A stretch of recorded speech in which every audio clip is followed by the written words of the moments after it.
Hey guys, it's Rebecca. So this will be the start of another weekly vlog. It is currently Sunday, so yeah. And I am currently reading The Ruin of Kings by John Lyons.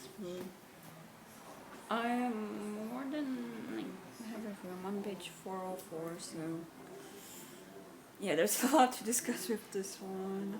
But my initial feelings towards this is I'm really liking it. It's been a while since I've read I guess almost an intense fantasy and something like this, so yeah, I'm really enjoying this.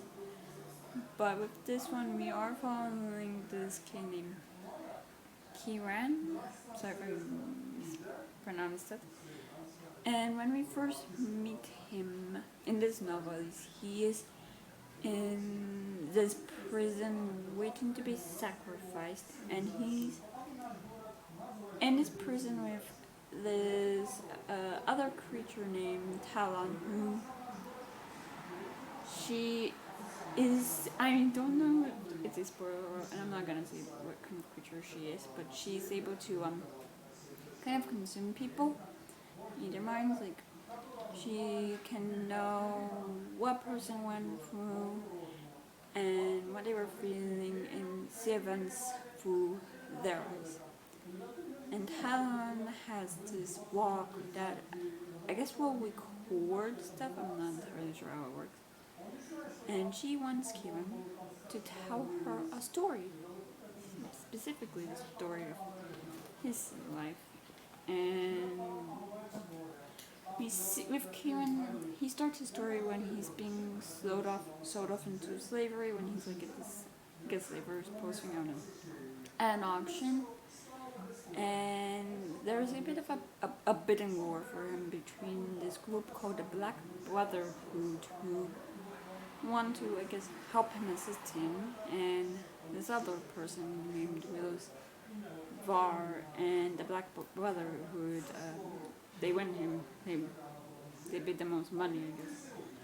And it seems like he has in his possession this thing called the Stone of Shackles, which wouldn't a person die but reincarnate in, like, it would switch the souls of the person with the person who killed them, if that makes sense. And yeah, in the Black Brotherhood, they take he went to this island to protect him, and the journey is not the smoothest. And we also get chapters from Talon's POV. Talon, she takes over, and she begins at a much earlier point in Kieran's life. Before he sold off into slavery, he initially was the son or adopted son of a minstrel, and Kieran himself is a thief. And something happens, and he is kind of recognized as this long-lost son of this very powerful family, and he's kind of taken in by this family almost unwillingly, and we follow that journey. And with this one, Kieran's father, apparently he's not his real father. Yeah, he's a god-awful person who treats everyone terribly, and you're not entirely, and he has his own motives for having Kieran under his eye. He wants this thing, the Stone of Shackles that he has in his possession, and the only way to remove that necklace is by having our willingly give it up. I almost said forcibly, but that's the complete opposite of how this works. And yeah, I'm on page 4, like I mentioned, and Kieran is kind of the center, or is heavily involved with this prophecy that's almost supposed to show the end of days. It seems like, I'm not sure, just because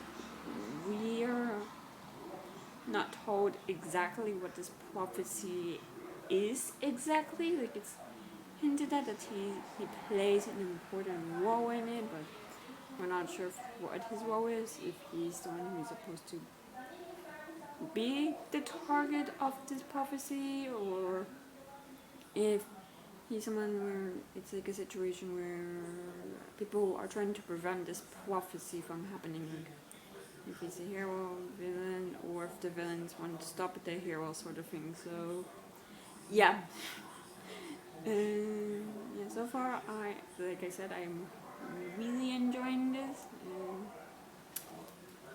Yeah, I am enjoying seeing like the different classes of this world, because there are different classes, and seeing how Kieran's kind of growing as a person and magician. Like he has this ability to see into the second veil, where he's kind of able to see the gods and death and more. Like he's able to see through. He's able to see magic if someone's like performing it and trying to hide the fact they're performing it. So yeah. And yeah, I probably should have started the vlog last week when I started this novel, because it would probably make my job easier. But I was in the mood to film last week, so alas. But yeah, and for today I have just done some cleaning and whatnot, and yeah, and I'm not sure what the rest of the week will hold, so we shall see. But I'll see you when I see you.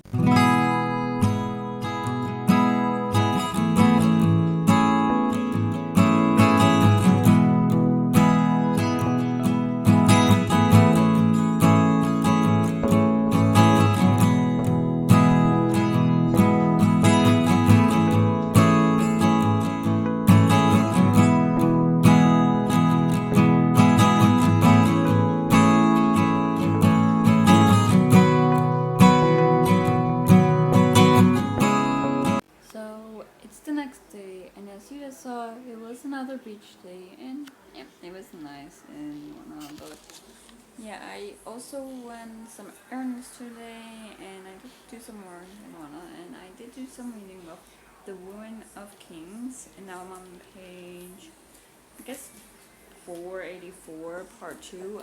We concluded part 1 with oh my god, Kieran? Again off the island with some of the other members of the Black Brotherhood and some, what's the word, Alice's? Some people who would help him, and they're planning to try and stop Dazrin, aka Kieran's supposed father, and it was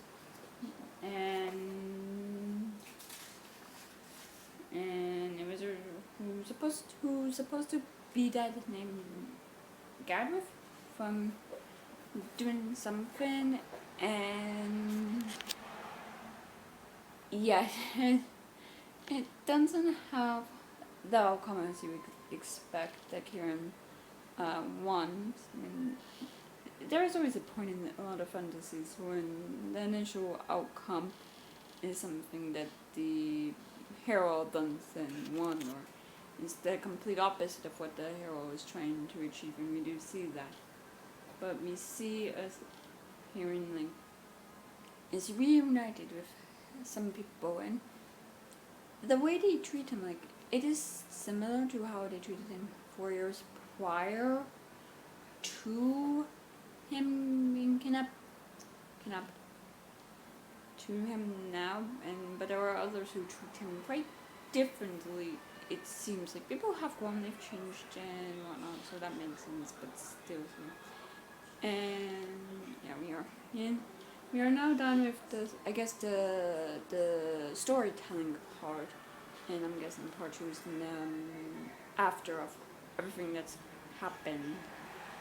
And as well, I should say, with Talon's chapters, we see like the events that that kind of led to Karen getting kidnapped, and that's why I'm saying kidnapped in quotation marks, because it's not like he had like a saxophone over his head, a sword at the throat, like no, it's not like that, something else, but yeah, still that happened, and I'm so intrigued to see what will happen in the aftermath.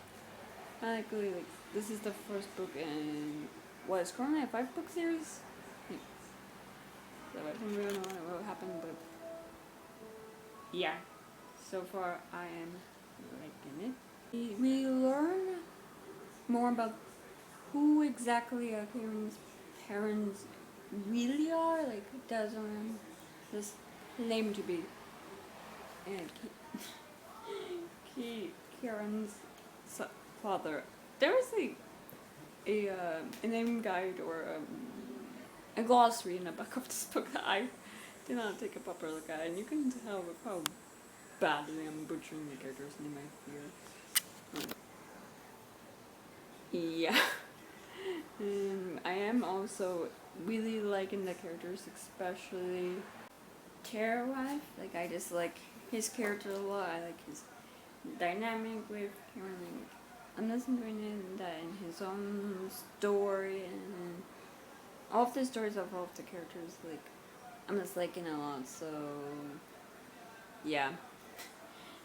Yeah, for the rest of the day, it's like about 4 o'clock now, so I'm probably just gonna eat dinner in a couple hours, so yeah, but I'm gonna do some more work, and I think I'm gonna finish this book tomorrow, so yeah, my final thoughts will be tomorrow, so yeah, I'll see you when I see you. So it's the next day, and I've just done some work, some chores, and whatnot, and I have finished The Ruin of Kings, and I really enjoyed this. Like I've mentioned, like I think this will be my second 5-star novel, so that's good. But yeah, Karen, like he returns, he is able to fight the enemy, to fight Garth, I think his name was, and yeah, I'm not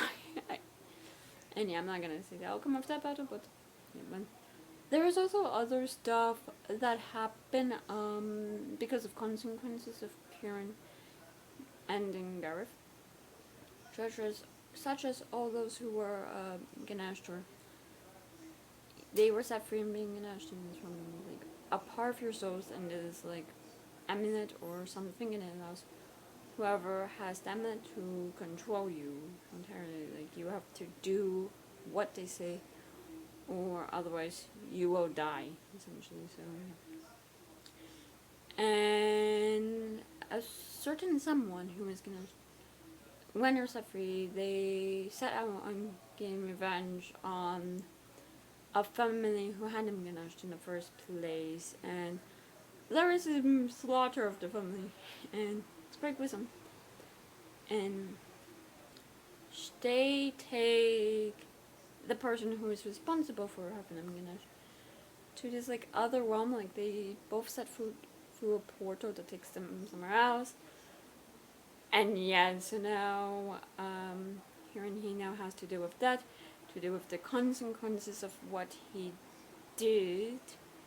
So yeah, and speaking of that, like Gareth, he wanted this weapon that he thought would be elsewhere, but it was just right in front of Kieran. They're in this arena where fighting, and the weapon's just lying around. So I don't know. It just felt a bit on the run with that one. Like it felt very convenient for that's the weapon to be lying around. Like I'm not sure if it's like this artifact will find the person who wants it most dearly for a good reason, or if it's, I'm really hoping it's not just like someone took it out thinking it was normal, it was nothing of value, and it's like was like, man, I'm just gonna leave this here, or they just dropped it by accident or what. But yeah, that one is a bit on the room, and I just love the fight scene, like it was fine. I'm usually someone who's not the best at visualizing fight scenes, so yeah, I'm not gonna think about it. Yeah, now when he has to deal with these changes that are happening, it seems like, and I'm guessing we're gonna be exploring with him now being on a one from the Empire because of what he did. And he did change the way things were. Like he ended the Wound of Kings, which seemed to be this pact that kind of allowed for summoning demons to hinge on them and tap into their power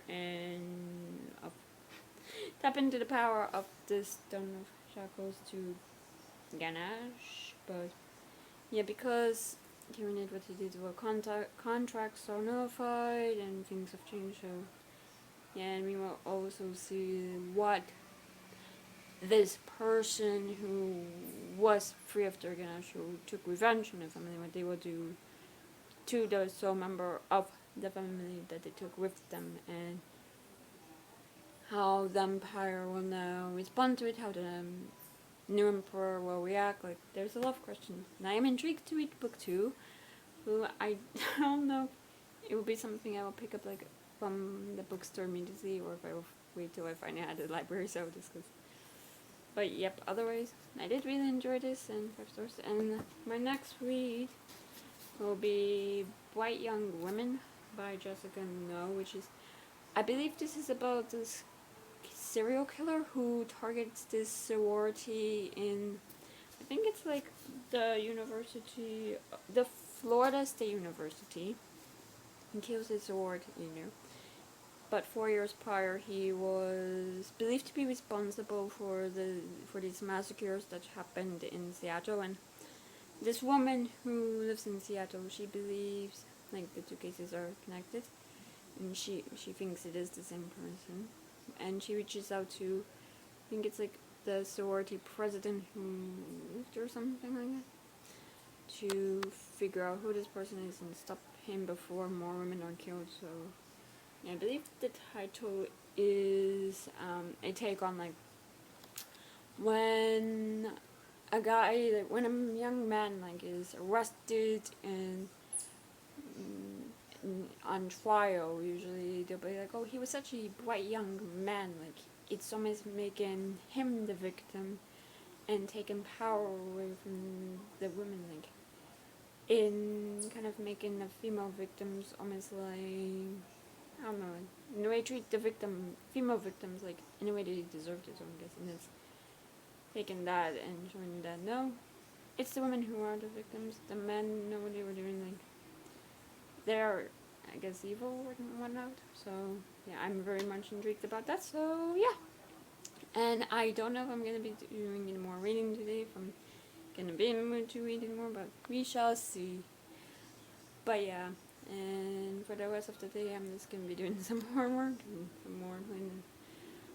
And I don't know if you can tell in the background, but I did take down, me and my mom did take down the curtains in the sunroom. We were planning to wash the windows and wash the curtains, but yeah, we just didn't really have time today to do either, so yeah, we'll get to that. So yeah, sorry if you saw that, but yeah. So it's later the same day, and I have just done some reading of Bright Young Women, my apologies. And now I'm on page 14, and so far I'm very much intrigued about this book. We seem to be told the events of the story like decades after it happened. Like we initially meet, what is her name? I think it is Denise Rafal? Yeah. Pamela in 2021 after the events happened, and then we jump back to 1978 with Pam.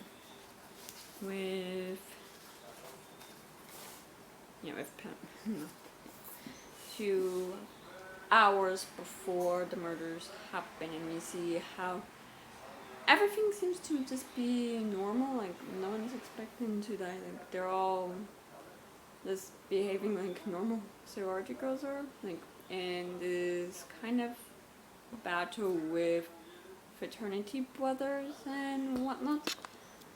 And yeah, you see, like, I guess reflections on it, like Helma's friend Denise, she gives her a look like, wow, her makeup, and then Helma's like, after I became a mother, I knew that look. So it's like reflections and how those events like affected how she feels about days of the week and whatnot. So far I'm intrigued about it. So yeah, that's my initial thoughts. So it's the next day and I've just done some work and whatnot. And I have just done some reading of Bright Young Women, and now I'm on page 92. And so far I am liking it. The characters do feel very real. I do like with Palma, she's like in the state of shock where she doesn't know what to do. Like she's obviously she's never been in a situation like such as this, and she feels like with her role as the president of the sorority that she needs to call the families and she needs to let people know what happened. And she's extremely young. Like I think she's in her early 20s. She should be if she's in college. But there should be someone with her to explain to her, to help her talk to the police and whatnot, because the police aren't really telling her everything. That one of the girls died in their bed, like another like, didn't even make it to the hospital. Like she's being told this from the doctors, from those who verified the deaths. All she was told was that her friends were taken to the hospital, and that's it. Like she doesn't have anyone to advocate for her, and it seems like as well to her at least that the police just don't care. Like she kind of saw who did it, and she's saying that it's not one of the girl's ex-boyfriends, and yet the police still arrest him because it's always the partners, and then you always suspect the partner, but yeah. And as well, the police don't seem to be taking the safety of the girls seriously. Like when they escort them to someone else's, a former sorority sister was able to get them in touch with another former sorority sister, if I'm remembering correctly. And yet the police, they promised they would send 2 National Guards, they would send a bunch of police and whatnot. They only send one cop who's like 25, who is a newbie on the job. They don't really care for them. And we do see as well the media, how they're treating the girls. They're not treating them like people, like they treat them as animals. Like when Panama, she's getting in a car, someone grabs her and is like, here she is. Like it's like a display case. Like yeah, they're not really being treated like human. So yeah. And I also liked seeing when we're in the present day chapters how the events of what happens still affects Paloma today. Like she saw what happened and she's still in the back of her mind she's still afraid. Like she's driving down to Tallahassee from, I think she flew down from New York and is driving there from the airport. She needs to use the bathroom and she refuses to stop by a gas station late at night in case like someone kills her. That is a fear all women fear, like being alone and in a dark place all by ourselves in the middle of the night. Like, we're all afraid of that. With her, the fear, it's almost heightened. And she stops at the side of the road to use the bathroom. And and someone who was at this like I guess a series of gas stations across the street, thinking I don't know actual name of it, but someone sees her car pulled over. They think like, oh, she needs help, maybe she has car problems, and she starts saying she'll call 911. Like, she's alone in the middle of nowhere by herself with this random guy. Yeah, I can see how it is. And one more point I want to make is, oh yeah, I enjoy the fact that Helma, when she's talking about the guy who did this, she refuses to say his name. Like, his name's been all over the papers, all over the press. He was made out to be the victim in all of this. He's the one who has the power. Who had the power. Like, it seems like he's threatening her or something. I'm not really sure what's going on with that. She's not saying his name because she refuses to give him more power. This story is also not about him. It's her story of what actually happened in that house over 40 years ago. And all she's doing is calling him the defendant. Like, that's all he is. He is the defendant. He is the suspect. He is the murderer. That is all he is in this story. The killer. So, yeah.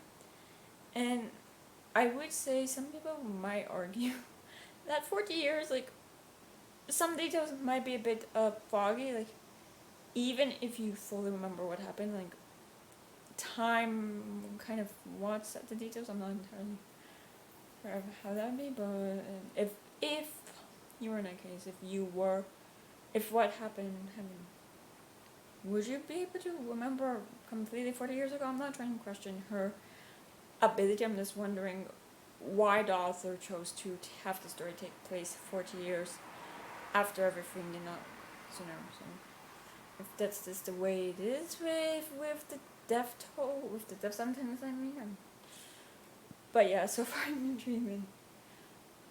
I just feel so angry for Pilma and the other girls. Like, they went through something so tragic and so horrific, and yet no one really cares to care. And the cops who are supposed to try and help them, they don't care. And yeah, and it's also, we also see how grief, like how that's how some people try to protect others from it. Like, one of the girls, she's in a hospital, and she has her mouth wired shut because of the damage to her jaw. And her mother was like, oh yeah, she doesn't remember the events, and we told her, and in order to protect her daughter, it's like, tells her daughter that she was in a car crash. She's trying to protect her daughter from the truth, but I feel that's not the right decision. I mean, every parent is different, and some parents might know their child better, but the girl's gonna find the truth out eventually, and when she does, it's gonna be a bigger shock to her. Like, I think with the shock, like, it does need to be processed. So yeah, and as well with that, we now are, but yeah, yeah, and now we did go back 4 years prior to Tina's POV, and for some reason I got confused for a second, just because I thought those chapters would be from Tina's perspective, but it turns out it's from Wolf's perspective, which is quite an interesting take. But we see how Wolf and Tina met. They were both in grief counseling or losses. It seems like Tina is mourning the loss of her husband, and her sister's unborn baby, and Wolf is mourning the loss of her father. So they're all dealing with grief. And yeah, so far I am intrigued. There seems to be like an initial dislike of one another. Wolf seems like to dislike Tina. Tina might dislike Wolf. So yeah, but so far I am liking the story as much as you can like the story, and yeah, I'm just intrigued to see where this will go next. So yeah, and for the rest of the day, I am planning to do some more work and whatnot. So yeah, I'll see you. So it's the next day, and I've just done some work and some cleaning and whatnot, and I have done some reading of white young women. My tabs and my pen just fell off the table. Yeah, but anyway, I'm on page 170 of this, and so far I'm very much intrigued. We see more of Wolf's background, I guess. We see how she seems very insecure about her skin. Like, she's someone who's very acne prone. She follows advice she's reading in newspapers, not newspapers, in magazines, and how to deal with them and when to pop them and all that. And she's taken this medicine. I'm not entirely sure if it's like if it actually works, but. And we see how she's being treated by her mother, especially. Her mother wants to put up this image that they're a good Christian family, and she has asked her now ex-husband to come to this ceremony where there's a Catholic school where her father worked at, will honor him, and it's like to show that, like, to put on a show that Wolf is still married to her ex. And her mother also seems quite not judgmental, but she seems to behave like not very. She doesn't seem like an adult half the time. Like, she will act out and be almost passive aggressive towards Wolf if Wolf doesn't do what she wants. And yeah, it seems like Wolf is also not on the best terms with other people in her family, as there's a scene with her nephew where he just treats her horrible and says no one likes her. So yeah, like, initially I didn't like Wolf, but now I kind of feel sorry for her in a way. Like, it seems like she was drawn to Tina because Tina was nice to her. But yeah, so far we are just getting background on Wolf in that way, and we see how Wolf and Tina, they go to Aspen, Colorado for this conference thing that Tina needs to attend. And I don't know. And yeah, I'm curious to see where that goes. And in Florida, we do get a scene of Denise's funeral. How her aunt seems to be extremely focused on painting Denise to be a certain way to the mourners, to the press who are there, to everyone, and she seems like she's doing this for Denise's parents, who are mourning the loss of their daughter. Like, Denise's mother seems to have taken this quite hard, and she doesn't like the things that the aunt's doing. Like, apparently Denise was allergic to a certain kind of flower, I think it was lilac, and those flowers are everywhere, and yeah, just annoys her, I think. And we also learn that, again, the police were keeping some stuff from Palma, and as a journalist who Denise's aunt set up for Panama to talk to paint Denise name positively, to make her look human, to make her look like a good girl who wouldn't have drawn this sort of man because of like rumors and whatnot. But Panama knows what this guy did to Denise, and yeah, all my life to say about that in my word.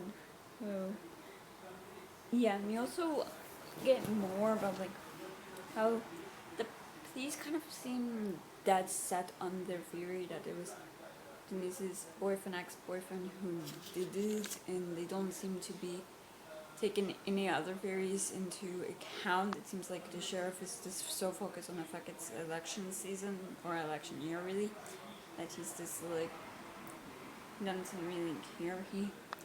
He doesn't really seem to not believe but care what Palma says, because even Palma, she shows him a wanted poster of the defendant and says this is the person she saw, and he just like brushes her off and asks where she got the poster. The defendant, he apparently has a history on the West Coast of murdering women, and he is someone who escaped police custody twice. Once during the recess during his court trial, and then again from jail. Like the sheriff seems to not like Tina, not like the fact Tina's kind of like involving herself in this investigation. Like he thinks that these two cases are separate, and clearly they're not. So yeah, and also speaking of the police, there was a scene like in the last 10 pages, I'm on page 170 again, where Tina, Paloma, and the journalist Carl, they go to Colorado to interview the defendant's like former cellmate to see to learn more about him, to see if they talk to the guy and whatnot. And for some weird reason, the police over there, they end the interview like early. They claim that it was then the visiting hours when they had like 9 minutes, so it's like that has seemed a bit too much of a coincidence for them to end it when they did it. It seems like they were trying to prevent the former cellmate from saying anything. And yeah, and I do like with this, Paloma now, when she was in college, she was planning to go to law school, and now after law school, when she has some years of being in an attorney, she's reflecting on this and explaining why the defendant, why he chose to defend himself in Colorado, and it's like he wanted to paint himself a certain image. Like he was someone like he couldn't even get into this like third-rate law school. Like he cheated his way into the system, unfairly took someone's place who had the right to do it. Like he cheated, he lied, but he wanted to make the judge look, the jury look, think, and the public think that he was this educated young man who could be of strategic thinking. Like it wasn't part of like the fact he was planning to escape. Like it does.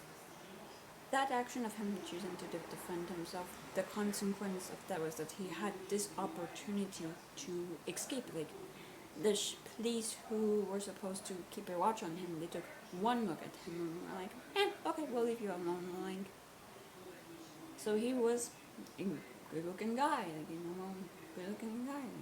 Like, so yeah, that was an interesting reflection. So yeah, and one last thing is I have in my notes, and that's why I keep looking at. There's a lot happening in this book. I'm taking notes so I don't forget to say what I want to say. But Tina, she's handing out these flyers at Denise's funeral. Like they're the wanted poster of the defendant, and it's like, really? Like you're handing out a wanted poster at someone's funeral, and to the majority of people, they think the two are very unconnected. Like, that is quite messed up of you, Tina. That is very not okay. Why? So, yeah, I am very much curious on what the police in Colorado are hiding and what the police in Florida will now do this, because they do have some belief in why. It could be Denise's ex-boyfriend, as he apparently lied about his age. He faked his transcripts. He was apparently 28 years old, pretending to be a college freshman. I mean, yeah, I'm not sure if they actually have that proof, just because, something could happen that could delay someone's entrance to college, but I think they did find the information. Yeah, a lot of questions, and the ex, like, he seems like this angry, like he knows he didn't do it, and yet he has no one on his side to help him, to defend him, and he takes some quite extreme actions. So yeah, I kind of help but feel a slight bit of pity for him, for what he does is a bit extreme again. So yeah, And yeah, so far that is my thoughts on this novel. I am liking it. For saying liking it doesn't seem like the correct word, because this is a novel that makes me feel a lot of things and being like, oh yeah, I like it. Like that just seems like a very light term for this novel, but I'm very much intrigued by it and very much, I guess, like in my experience reading this, yeah, some of these characters, they are complicated, and I love a good complicated character. So yeah, and for the rest of the day, I'm just planning to do some more work and whatnot. So yeah.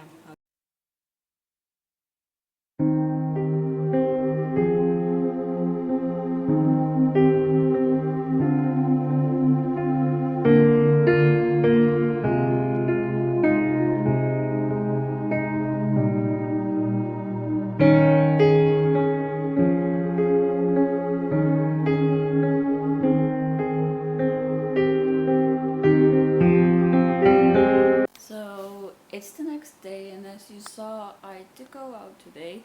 I had a few appointments I had to do with, and I just went some errands, like going grocery shopping and whatnot.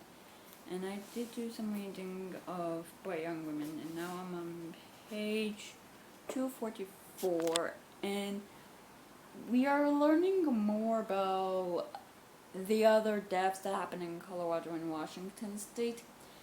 It seems like the defendant, he was arrested twice, and both times he was able to escape. Once because of a corrupt, like a police sheriff, and another just because like they weren't really taking what he was doing seriously, the way he was planning to escape. Like the fact he wasn't eating, he was trying to make himself thin enough to crawl through like this crawl space in the ceiling, like this thing here, and yeah, now that they're in Florida, it seems somehow that, I guess with the evidence that the sheriff in Florida was brought forward by a journalist, that he's now taking this seriously. Like he's no longer focused on the fact it might have been this Roger fellow who did it, but someone else. And yeah, I don't know, that seemed just felt a bit like quick to me, but just cause like 1 second to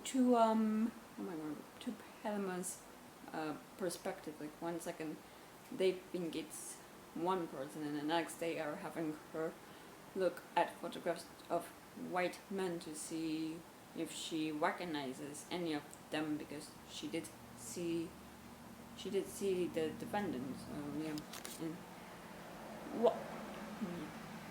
That was interesting. That scene, like, he had one last victim, this middle schooler, and sorry, and Panama she's reflecting on the fact like where she was when he was performing his last act of violence. How she was in class, she was rushing back to the house to let the guy who bought the Coca-Cola to the house again. And she had 10 minutes before she had to go back on campus for another class, and she was wishing that time slowed down, while his other victim probably was wishing, his last victim was wishing that time sped up. And there was a line in here that really like just stuck out to me, that we've done, it's like feeling like there wasn't enough for all things we had to do. Like there's not enough time in the world with Pelma's perspective. Like not enough time to do what you need to do everything.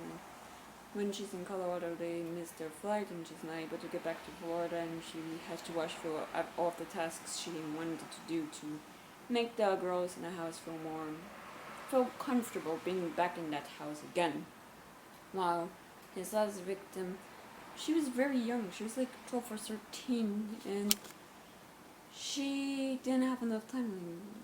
There was so much she could have done with her life and all that he took away from her. So yeah, that was interesting. And we do learn the exact relationship Tina and Ruth had, and we see how it affected them, like when Ruth was alive, like in with her mother's relationship, and what caused her to go to Tina to leave her mother's house, and how in 1978, I guess, when Paloma is confronting Tina about this, because Paloma's like, what? How couldn't you tell me? Like, Paloma's, she sees this as a normal thing for, and Tina's like, wake up, darling, you're too innocent for this world. Like, going into all that, like, the world, the way the world actually works, and she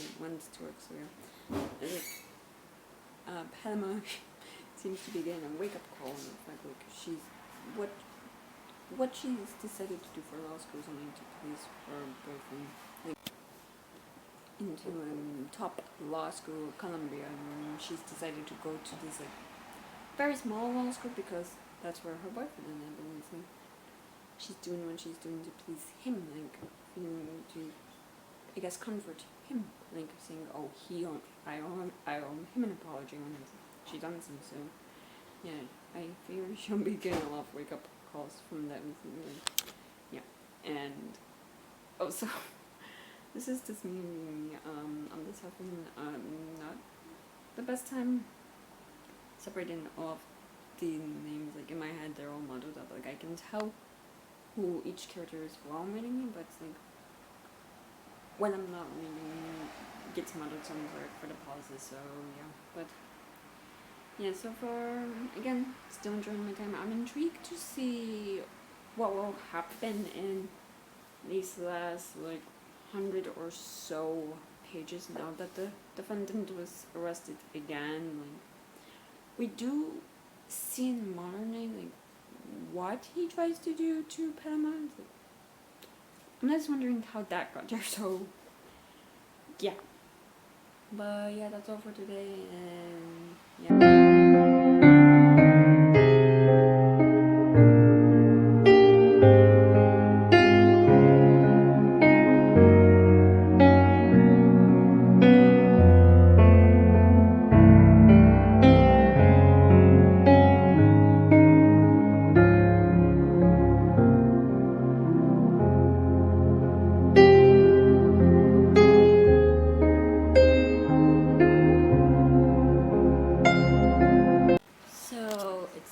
Day, and as you saw, I did go out today. I had to run some errands and whatnot, and when I was at the library I didn't know this was gonna be a thing. There's this like bookworm fest thing at my local library, like a Renaissance festival, like selling books, merchandise, board games, things like that kind of stuff, which was interesting. And I did buy one thing, which was this necklace, which I just like the owl and whatnot. I just thought it was very pretty.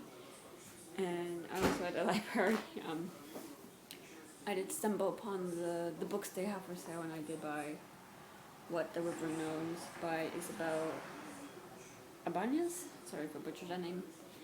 But this is about this girl whose parents, they're architects, or not architects, but she's in South America, and her parents are somewhere in Egypt when they die, and she's informed this by her guardian, and she goes to Egypt to solve her parents' deaths. And yeah, it seems like her guardian is trying to hide stuff from her and being weird about some stuff, and there's his assistant who's quite good looking, so yeah, it seemed intriguing to me. And yeah, and also with the necklace, I do have the business card from her, and this is her card with her website.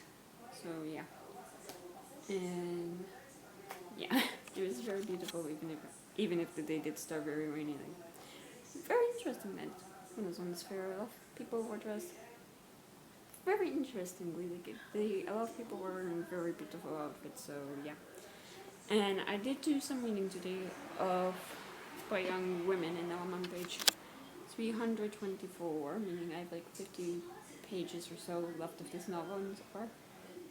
Again, I don't want to say I'm liking it just because that doesn't seem to be the right word of what's happening, I guess, in this novel, but I'm very much, I guess, enjoying my time with it. So yeah, we are now seeing the trial of the defendant and what's happening with that, and Paloma, she's finally stuck up for herself against Brian, who she says Brian is like proves this to be more and more of an asshole, honestly. Like, he's insulted. They both go up to New York, where she's from. I think she's from sometime the south side of New York, and he's complaining about everything about New York, about the smell, the sights, everything. And they're having lunch with her father, and she and her father are debating like what's really going on with the case and some other things with the case. And Brian says like, pass the butter. Like, he's not paying attention to the conversation. It doesn't seem like he's taking her seriously. And Panaman's finally got the move and broke up with him because she's decided to go to Columbia, like a very good school, an Ivy League. While Brian's going to some small university for law school. So yeah, good for her in that regard. But yeah, we see with her story, the defendant, he's chosen again to defend himself, be his own counsel, and he's the one who is taking her testimony on her account of the events. And it seems like since she's like the only witness, that he's getting off on the fact she's there and he's able to recount what he did. Like, it's like he's aroused by it. So yeah, and we we also see how Carl, like, he's kind of turned against Palmantina and is really just caring mainly about his own career. Like, he sees the value that the defendant has about how he's a good-looking guy, about the crimes he did, and he wants to take everything that the defendant has done and turn it into a book. Like, Carl wants to, I guess, further in his career and succeed, and he's not afraid to dump Tina and Palma when their woes and his goals are done. And that should have been foreshadowed when he had the book in his possession, but I was unaware of that book in particular. So yeah. And we see that how that this hurt Panama because she thought Carl generally cared about her, cared about what happened, trying to get answers, trying to get justice, and it's like he's just like another journalist who's hungry for a good story. So yeah, there was that. And as well with Wolf, it seems like we got the last few hours of her life, of how her mother kind of manipulated her once more to attend this memorial service or ceremony for her father to remember the last hour of to remember the year after he died. And we learn how Wolf and her father, they might have been more similar than they appear, and it's more of what happened in the past with Wolf and her old friend. So that is like a Eastern hospital that she was sent to, which I won't honestly discussing the things that happened back then. And yeah, and we see that Ruth just had enough of her mother and her mother's manipulation, her mother trying to get what she wanted. Like, it seems like Ruth did everything her father did was just to please her mother, who would otherwise throw a fit and be upset by the fact she wasn't getting what she wanted. Like, this lady is flipping selfish. So yeah, there's that. And and see how Tina tried to help Wolf see what her mother was doing, but Wolf was so blinded by the fact that she was hoping that the relationship with her mother might be salvaged in some way. So yeah, so far still like in this novel, and I am intrigued to see how the last 50 pages will wrap up. I am considering putting this into tomorrow, this vlog into tomorrow. It is Saturday, and usually I do end my weekly vlogs on a Saturday, as it is the last day of the week, but I might extend this into Sunday. True. This might be a way of me manipulating the audience, as you will have to see what I think of this novel in next week's vlog. I don't know, I will decide. But if I decide to start another vlog tomorrow, you will see. And if this is the end of this vlog, then I hope you enjoyed the video. And if you did, please give it a thumbs up. Leave a comment below telling me what you've been up to recently. If you want to, please subscribe to this channel. And if you want to follow me on any social media, then all those links are in the down bar below. I'll see you guys next time. So I'm just here at the end of this video just to add this final clip, as I did decide to give my final thoughts on Bright Young Women in this video, as I just finished it this morning, and overall I did enjoy it, but it's not a new film, but yeah, I did like it. We see who exactly it is that Palma met up with in, I guess, the present day scenes, and we also see the more of the events that led up to Ruth's disappearing, what she was feeling when she was with the defendant, and what, and we see how more of how selfish Ruth's mother really is. Like, she refuses to really accept the fact her daughter is dead, that her daughter went away, that she was in kidnap. Like, she wants people to view her daughter in a certain way. She wants to hide the truth of who her daughter actually is, and she also tries to, I guess, hurt Palma's chance to get justice for her sorority sisters who were killed by him, by saying that Tina was manipulating Palma when there's no proof. Like, Wolf's mother was just downright selfish in so many ways, and we also see with Wolf's sister-in-law how she seems to never really accept the relationship between Tina and Wolf, and in a way holds like this sense of denial over everything. So yeah, and even with, and in this case we see with the judge, how he was even on the defendant's side, because the defendant, like, he painted himself to be this brilliant young man when really, like, he didn't know how to behave with the opposite sex whatsoever. So yeah, there's that.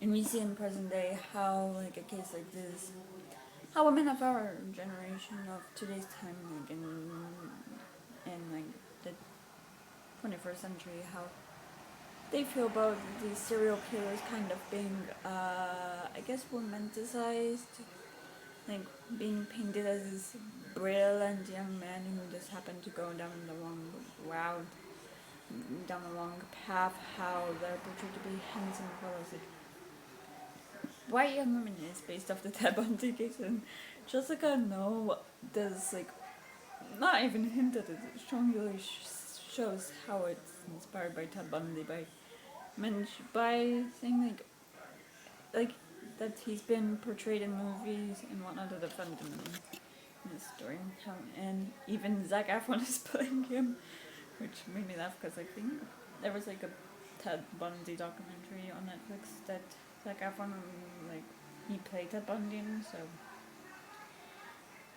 yeah. And we see how they are also finally able to find Ruth's remains in the ground, because our remains, they do change the soil, like temperature and whatnot. And if you plant flowers there, it will change depending on like if there's human remains or something like that. I'm not entirely sure how that works, but yeah, overall I did enjoy it, and I'm giving it 4 stars. Just because at times I just felt like I was out of the story a bit, my personal experience, but yeah. And now this is the end of this vlog, so yeah.